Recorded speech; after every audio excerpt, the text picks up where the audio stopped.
नारायणं नमस्कृत्य नरं चैव नरोत्तमं देवीं सरस्वतीं व्यासं ततो जयमुदीरयेत्।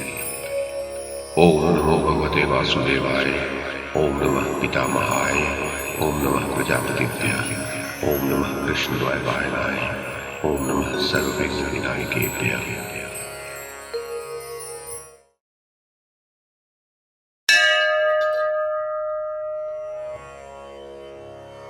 धृतराष्ट्र ने पूछा, संजय, इस प्रकार जब मेरे पुत्रों और पांडवों ने अपनी अपनी सेनाओं का व्यूह लगा लिया, तब वहां उनमें से पहले किन्होंने प्रहार किया, कौरवों ने या पांडवों ने? संजय ने कहा, राजन, भाइयों सहित आपका पुत्र दुर्योधन भीष्म को आगे करके सेना सहित आगे बढ़ा। इसी प्रकार समस्त पांडव भी भीमसेन को आगे करके भीष्म से युद्ध करने की इच्छा रखकर प्रसन्न मन से आगे बढ़े। तदुपरांत दोनों सेनाओं में सिंहनाद, किलकारियों के शब्द, क्रकच, नरसिंगे, भेरी, मृदंग और ढोल इत्यादि वाद्यों की ध्वनि तथा अश्वों और गजों के गरजने के शब्द गूंजने लगे। पांडव सैनिक हम लोगों पर टूट पड़े और हम लोगों ने भी विकट गर्जना करते हुए उन पर धावा बोल दिया। इस प्रकार अत्यंत घोर युद्ध आरंभ हो गया। भीषण मारकाट से युक्त उस महान संग्राम में आपके पुत्रों तथा पांडवों की विशाल सेनाएं प्रचंड वायु से विकंपित हुई वनों की भांति शंख और मृदंग के शब्दों से कांपने लगी। राजाओं, गजों, अश्वों तथा रथों से भरी हुई उभय पक्ष की सेनाएं उस अमंगलमय मुहूर्त में जब एक दूसरे के सम्मुख और समीप आईं, उस समय वायु से उद्वेलित समुद्रों की भांति उनका भयंकर कोलाहल सब ओर गूंजने लगा। उस समय महाबाहु भीमसेन सांड की तरह गरज उठे। उनकी दहाड़ से आपकी सेना का हृदय हिल उठा तथा सिंह की दहाड़ सुनकर जैसे दूसरे वन पशुओं का मल मूत्र निकल जाता है, उसी प्रकार आपकी सेना के गज और अश्व आदि वाहन भी मल मूत्र त्यागने लगे। भीमसेन विकट रूप धारण करके आगे बढ़ने लगे। ये देखकर आपके पुत्रों ने उन्हें बाणों से इस प्रकार ढक दिया जैसे मेघ सूर्य को छिपा देता है। उसी समय दुर्योधन, दुर्मुख, दुस्सह, शल, दुशासन, दुर्मर्शन, विविंशति, चित्रसेन, विकर्ण, पुरुमित्र, जय, भोज और सोमदत्त का पुत्र भूरिश्रवा, ये सभी बड़े बड़े धनुष चढ़ाकर विषधर सर्पों के समान बाण छोड़ने लगे। दूसरी ओर से द्रौपदी के पुत्र अभिमन्यु, नकुल, सहदेव और धृष्टद्युम्न अपने बाणों से आपके पुत्रों को पीड़ित करते हुए बढ़ चले। इस प्रकार प्रत्यंचाओं की भीषण टंकार के साथ वह पहला संग्राम हुआ। उसमें दोनों पक्षों के वीरों में से किसी ने पैर पीछे नहीं किया।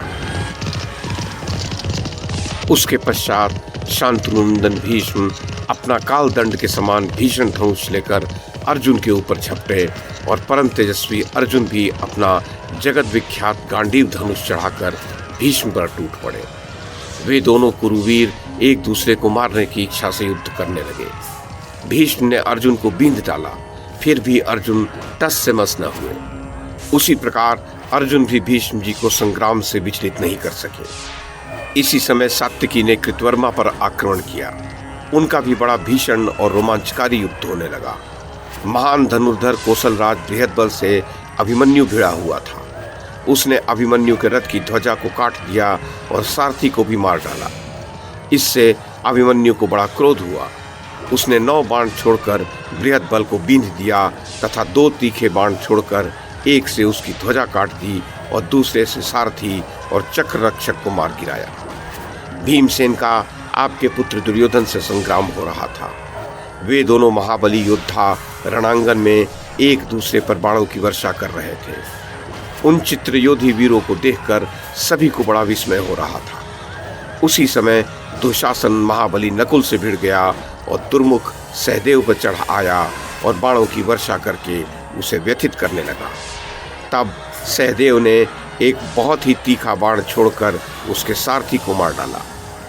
तदुपरांत वे दोनों वीर आपस में प्रतिकार लेने के विचार से एक दूसरे को भयंकर बाणों से पीड़ित करने लगे। स्वयं महाराज युधिष्ठिर शल्य के सामने गए। महाराज मद्रराज शल्य ने उनके धनुष के 2 टुकड़े कर दिए।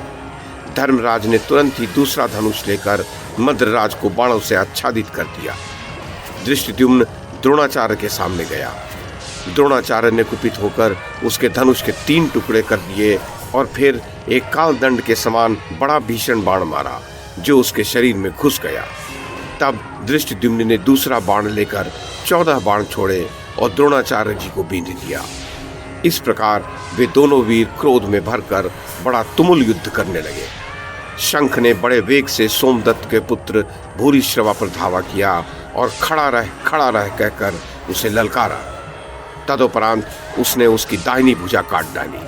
तब भूरिश्रवा ने शंख की गले और कंधे के बीच की हड्डी पर प्रहार किया। इस प्रकार उन रणोन्मत्त वीरों का बड़ा भीषण युद्ध होने लगा।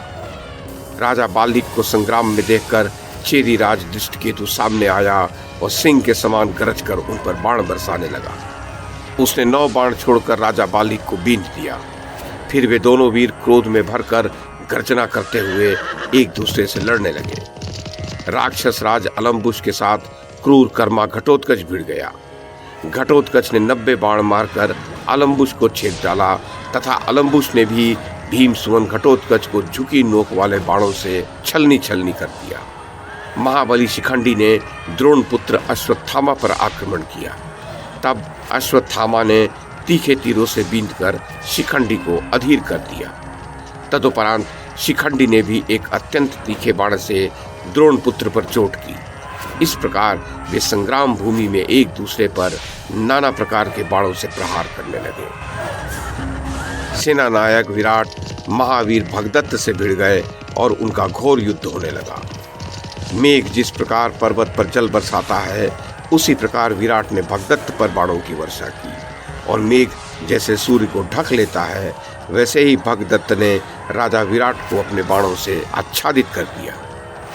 आचार्य कृप ने के राज बृहत क्षत्र पर धावा किया और अपने बाणों से उसे बिल्कुल ढक दिया।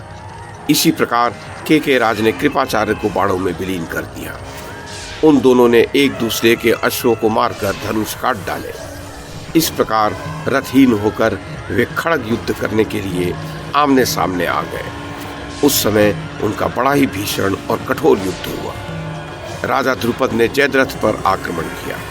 जयद्रथ ने 3 बाण छोड़कर द्रुपद को आहत कर दिया और द्रुपद ने जयद्रथ को बाणों से बींध दिया।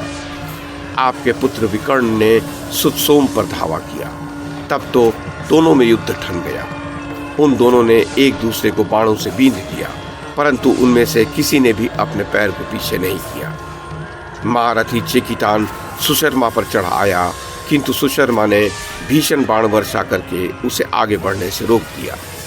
तब चेकितान ने भी क्रोध में भरकर अपने बाणों से सुशर्मा को आच्छादित कर दिया। शकुनी ने परम पराक्रमी प्रतिविंध पर आक्रमण किया, किंतु युधिष्ठिर कुमार प्रतिविंध ने अपने पैने बाणों से उसे छिन्न भिन्न कर दिया। सहदेव के पुत्र शुतकर्मा ने काम्बोज महारथी सुदक्षिण पर धावा किया। सुदक्षिण ने उसे अपने बाणों से बींध दिया, तब भी वह युद्ध से डिगा नहीं। फिर वह क्रोध में भरकर अनेक बाणों से सुदक्षिण को विदीर्ण सा करता हुआ घोर युद्ध करने लगा। अर्जुन का पुत्र इरावान शुतायु के सामने गया और उसके अश्वों को मार डाला। इस पर शुतायु ने कुपित होकर अपनी गदा से इरावान के अश्वों को नष्ट कर दिया। फिर उन दोनों का घोर युद्ध होने लगा। महारथी कुंती भोज से अवंतीराज विंद और अनुविंद का संघर्ष हुआ।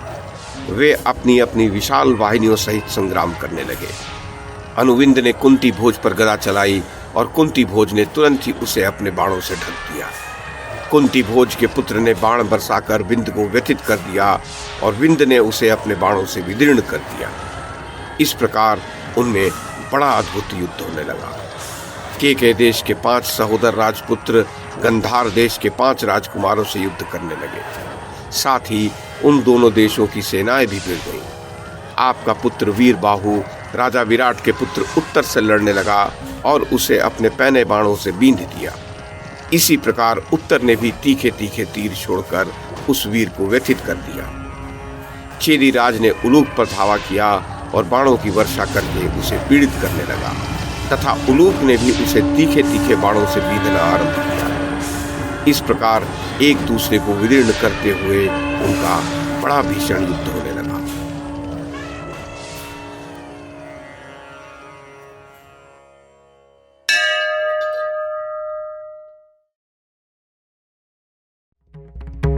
YouTube के माध्यम से महाभारत की कथा को एक श्रृंखला के रूप में प्रस्तुत करने का हमारा ये प्रयास यदि आपको सराहनीय लगा हो तो कृपया इस कड़ी को लाइक और शेयर करें, चैनल को सब्सक्राइब करें और बेल आइकन को दबाएं। साथ में अन्य लोगों को भी देखने के लिए प्रेरित करें। धन्यवाद और नमस्कार।